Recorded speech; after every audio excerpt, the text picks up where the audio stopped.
I want to talk about DLSS 3.0 in comparison with black frame insertion on this LG C1 and motion interpolation. What is the difference? If you have one of these LG OLED TVs, maybe you're thinking, oh, I'm gonna get that 4090 and get, perfect motion clarity, and you will. But let me explain you. If you've been listening or watching my videos, you see that I tell you, hey, 120 frames per second, rock solid, with black frame insertion Motion Pro high on this LG C1 is perfection. I've been telling you that. That's just the dream, okay? And the problem is we cannot get that level of performance sometimes because of the CPU. So it's not even a GPU limitation. But now NVIDIA is coming with this DLSS 3.0, which is basically using less CPU and doubling the frame rate. They say 4x, of course, because DLSS is going to do upscaling, and they are talking about DLSS like in ultra performance mode or something like that. But that's a different topic. So yeah, NVIDIA marketing, it just works. So I'm not an NVIDIA fan. Wait for AMD. Absolutely. AMD is going to bring a lot of value to the table, especially that power consumption is going to make NVIDIA just look stupid with that power consumption. But let's focus on what we're talking about here. So maybe you think, I'm going to get 120 frames for my competitive games on these LG OLEDs, and that's going to be perfect. No, it is not what it is not what you're looking for competitive games, and I'm gonna explain you why. You have to understand, and I'm gonna do the comparison between black frame insertion and DLSS 3.0 because it's very interesting. They are trying to overcome the same problem. So for competitive games, you have to understand the latency. So competitive gamers, they don't care about how the game looks. They just lower the settings, just trash. They just don't care about screen tearing. It's just, of course, if they have G-Sync, they're gonna use that. But they just care about, they move the mouse or the controller, and the responsiveness is as good as possible. So you have to understand that NVIDIA numbers, just based on NVIDIA numbers, on Cyberpunk, for example, they show 98 frames per second on Cyberpunk has 58 milliseconds of responsiveness. You have to understand that the responsiveness, that input lag, is different from the frame-to-frame delay. So when we talk about 8.3 milliseconds frame-to-frame delay for 120 frames per second, that is different from the responsiveness number, from the input lag. So for example, based on NVIDIA numbers, 98 frames per second on Cyberpunk with DLSS 3.0 and that frame creation, it has 58 milliseconds of input delay, which is not good, by the way. That's not very good. That's not gonna feel very responsive. So if we go by those numbers, what I do is I divide 98 frames per second by 2. Why?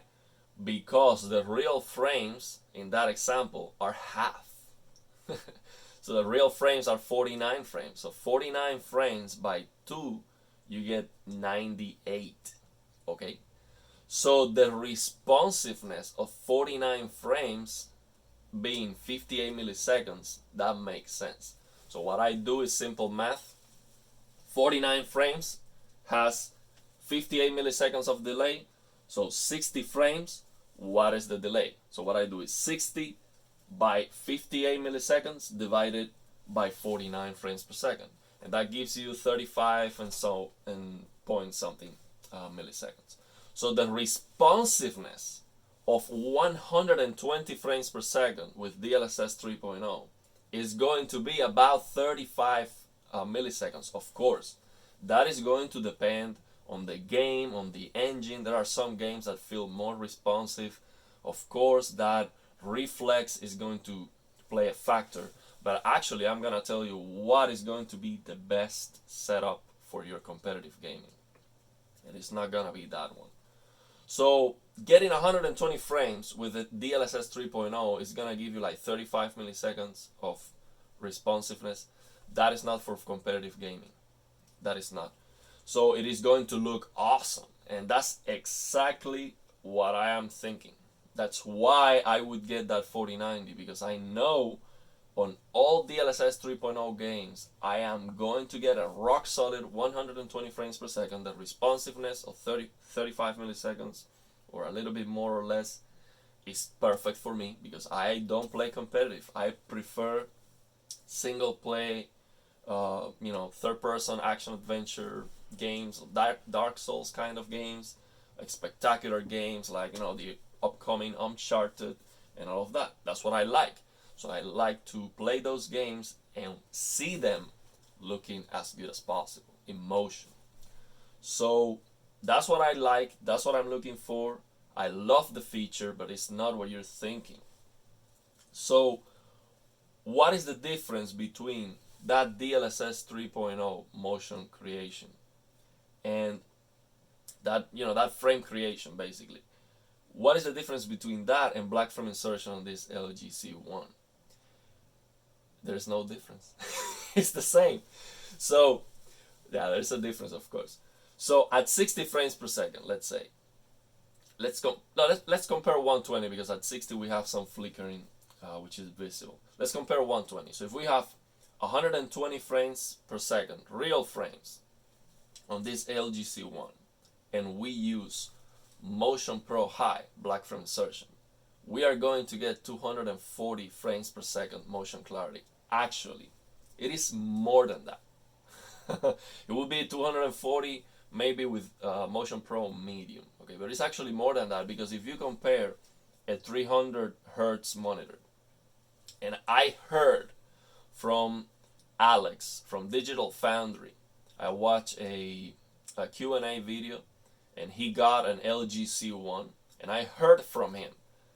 I finally tried Motion Pro black frame insertion on the LG C1 on Doom Eternal, and he said that looks better in motion than my 300 hertz laptop screen. 100%. And I believe him. So actually the LG C1 is gonna give you a better motion clarity at 120 frames per second. And the comparison that I have is 60. So I can compare 60 with black frame insertion versus 120 real frames. And 60 looks a little bit better to me, but it's not big enough for me to notice, to be like conclusive in that, that observation.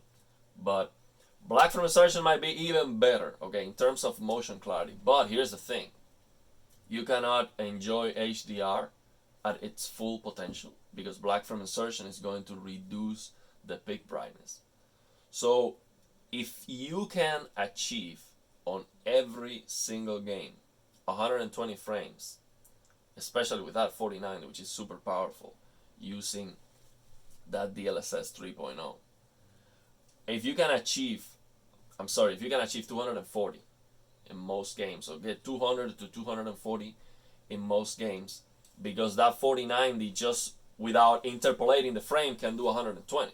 So interpolating the frame with that DLSS 3.0 is gonna be doing 200 to 240 frames, okay, in a lot of games with that DLSS 3.0, especially in competitive games, which they are not demanding at all. So my recommendation, it is definitely going to be this new 240 hertz OLED displays coming, because if you are a competitive gamer and you're looking at that 4090 and thinking, oh, the best option is gonna be this OLED TVs to use black frame insertion and get 240 motion clarity, and it is not going to. So of course those monitors, those displays are not out on the market yet. So this LG C1 is still awesome. So what you can do is that 4090 is gonna be powerful enough to give you 120 real frames. Okay, especially on competitive games, they are not very demanding, unless you want to play Fortnite with ray tracing, which is CPU demanding. So for competitive games with that 4090 or even that 4080, you're gonna be able to get 120, okay, easily on every single competitive games. So what you want to use is DLSS 3.0 without the frame creation, or use DLSS 2.0, and you want to use the NVIDIA reflex that comes on those DLSS 3.0 games. So the best option for you, if you want the best motion clarity along with the best responsiveness, is to not engage that frame creation. So that is going to halve your frame rate. But if the GPU can do 120 real frames, that's the option. So you don't want to use that frame creation, because if you engage that frame creation, then you can, of course, you can use a higher resolution, you can up the graphical fidelity. But for competitive gaming, you don't care about that much. Of course, you much rather have the game looking good with high frame rates. At least I think so, because there's a limit of how many frames you can get. So my recommendation would be either wait for the 240 hertz display to come out, because now with that 4090, that's gonna make sense, because that 4090 is gonna blast in rasterized performance, and with DLSS 3.0 is going to double the frame rate. So that's gonna be a beast. Okay, so it is gonna be very good, DLSS 3.0 with that frame creation. It is gonna be very good for competitive gaming, but to get like 200, 240 frames. Okay, and of course you can get 200, 240 frames on HDR with these awesome OLED displays that are coming out. So that's gonna be an awesome for competitive players. You get HDR looking awesome, you get high graphical fidelity with good upscaling with DLSS, and you get a good input lag. You're gonna get a good responsiveness at that frame rate. But if you get one of these LG C1s, you can do just DLSS 2.0 or 3.0 without the frame creation, and NVIDIA reflex at the same time to get the best latency, and you're gonna get up to 120 frames. So competitive games are not very demanding. So usually you can get 120 frames. For example, on Warzone, I can get rock solid 120. Unless I use ray tracing and other features, sometimes that's gonna drop because of the CPU. Okay, you have to understand that to get 120 frames per second, the problem is the CPU, because the GPU, you can just lower the graphics, you can lower the resolution. Okay, but if the CPU is not capable of giving you that level of performance, then you cannot get it. And that's where DLSS 3.0 comes into play, because DLSS 3.0 is doubling the frame rate, because it's creating a frame that doesn't exist. So the CPU doesn't have to prepare that frame. Okay, so I don't know if this was clear enough. Maybe I'm talking about some things that you don't understand yet. Let me know if you have any questions on the comments. This channel, I've never talked about this kind of computer stuff that much, but I've been talking about this LG C1 and how amazing is that Motion Pro. Of course, this LG C1 can also do motion interpolation. The problem is that to use that motion interpolation, de-judder and de-blur, you cannot be on game optimizer mode. So just by being on a different mode, you are already losing a lot of responsiveness. But it is usable. I use it myself, not for competitive gaming, not at all. But I don't care about that. I just don't play competitive. So this LG C1 already has that, but of course NVIDIA is doing it a lot better, a lot better responsiveness, and that's my plan. My plan is that 4090 is gonna give me 120 frames on every single game.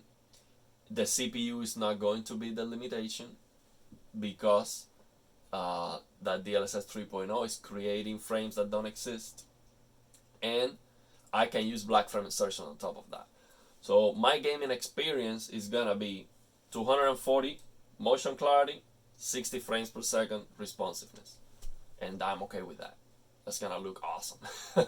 And because the 4090 is gonna do those 120 frames per second, sometimes very easily with that frame creation, what I'm going to do is just upscale the resolution like crazy. I'm gonna use NVIDIA Deep Learning Super Resolution and do 1.75x of 4K, or sometimes 2.25x of 4K, which looks unbelievably good. You can turn off anti-aliasing and it looks as sharp as you've ever seen. So yeah, let me know if you have any questions. Just to summarize, because I talk a lot. Basically, if you are a competitive gamer, DLSS 3.0 is still gonna upscale the image. You want to turn off the frame creation to get real frames, so you get improved responsiveness along with the higher frame rate. And you want to use that NVIDIA Reflex. And if you can get 120 frames because of your CPU, if your CPU is powerful enough to give you 120 real frames, then you're okay. You can use black from insertion, get 204, double the motion clarity, which is the same that DLSS is doing. But this display is not 240 hertz, it's 120. But black from insertion give you 240 motion clarity. So that's the setup you want to use, if you can. So, but if the frame rate drops below 120 because of your CPU, then you cannot. Maybe you can do 100. At that point, you might be better off without black from insertion, just using G-Sync, especially if you play with a mouse and keyboard, because when you do this, you don't see the motion clarity. You see the motion clarity better when you use an analog or when you pan the camera with your mouse slower, so you can see it. If you do this, you don't see anything. So that's gonna be the setup if you are a competitive player. If you are not, if you prefer the motion clarity to enjoy single player games, and of course if you're a competitive player, get a 240 hertz OLED monitor or OLED display coming out. That's gonna be the best setup for you, because you can get up to 240 hertz, up to 240 frames per second with that 4090. But if you're not a competitive player and you really want to get the best motion clarity and the highest fidelity possible, that 4090 is gonna be awesome to get 120 and then apply black from insertion on top of that. It's gonna be just unbelievably good, and you're gonna get the absolute best motion clarity possible, but the responsiveness is gonna be about 60 frames. So if you have any questions, let me know. Maybe it was too much. And of course, I am guessing, based on what I know, based on the information that I've been reading, WCCF Tech articles, and yeah, that's the information we've given. And by the way, DLSS 3.0 is eventually gonna be supported on the 30 series. It's gonna probably run slower, but that optical flow accelerator that he mentioned, that's already on the 30 series. It's just not as good. So yeah, it should work, man. So yeah, let me know if you have any questions.